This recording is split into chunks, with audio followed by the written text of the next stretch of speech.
Hi hello అండి. Good morning అండి అందరికీ. Welcome to Surya Teja vlogs friends. ఈరోజైతే నా స్టైల్లో కొత్తిమీర టమాటా చట్నీ చేశానండి. మీకు ఎవరికైనా నచ్చితే ట్రై చేయండి. ఎలా వచ్చిందో కామెంట్ చేయండి ఫ్రెండ్స్. ముందుగా దీనికోసం కొత్తిమీర అయితే ఒక కట్ట అండి, ఇది పెద్దది కట్ చేసి పెట్టుకున్నాను కడిగేసుకొని. తర్వాత దాంట్లోకి ఐదు చిన్న టమాటాలు, తర్వాత ఒక 5 పచ్చిమిర్చి అండి, ఇవైతే కట్ చేసుకొని ముందుగా పక్కన పెట్టుకున్నాను.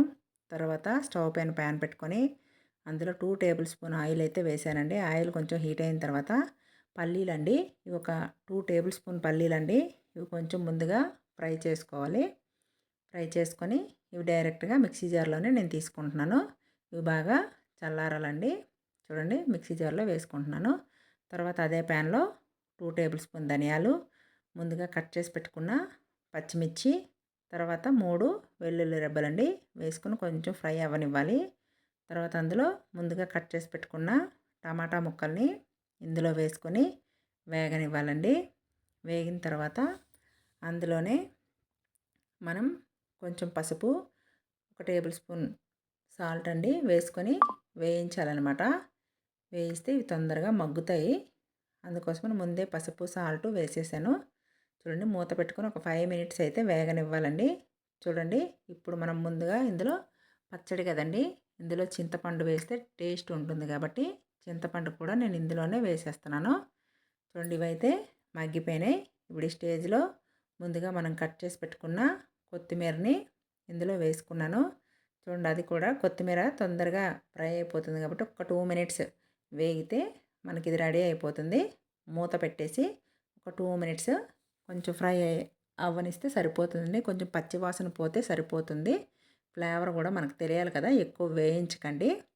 చూడండి, ఒక్క 2 మినిట్స్ మూత పెట్టుకొని వేయించేసాను. వాటర్ అంతా దిగి ఫ్రై అయిపోతే మనకి రెడీ అయిపోయినట్టేనండి. చూడండి, అయిపోయింది ఆల్మోస్ట్. స్టవ్ అయితే నేను ఆపేస్తున్నాను. చూడండి, వాటర్ ఏం లేకుండా ఇంకిపోయింది కదా. ఇప్పుడు ఈ స్టేజ్లో మనం స్టవ్ ఆఫ్ చేసి దీన్ని బాగా చల్లారనివ్వాలండి. ఇది బాగా చల్లారనిచ్చిన తర్వాత ముందుగా మనం పల్లీలు మిక్సీ జార్లో ఆల్రెడీ వేసాను కదండి, అందులో ఇది వేసుకొని దాంట్లో కొంచెం వాటర్ వేసుకొని దీన్ని మనం గ్రైండ్ చేసుకోవాలండి.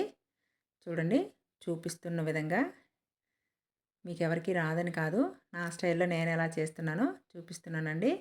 నాకైతే కొంచెం సాల్ట్ తక్కువైంది, అందుకని సాల్ట్ మళ్ళీ వేసుకొని గ్రైండ్ చేశాను. చూడండి, ఇలా మరీ ఫైన్ పేస్ట్లా కాకుండా కొంచెం బరకగా ఉంటేనే బాగుంటుంది.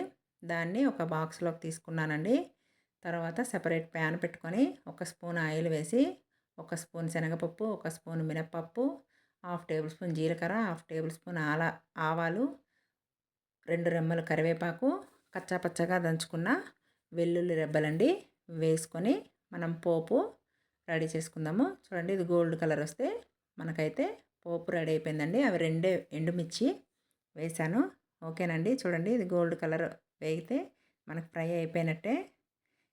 ఈ పోపుని తీసుకెళ్ళి మనం పచ్చడి గిన్నెలో వేసుకొని మొత్తం మిక్స్ చేసుకోవడమేనండి.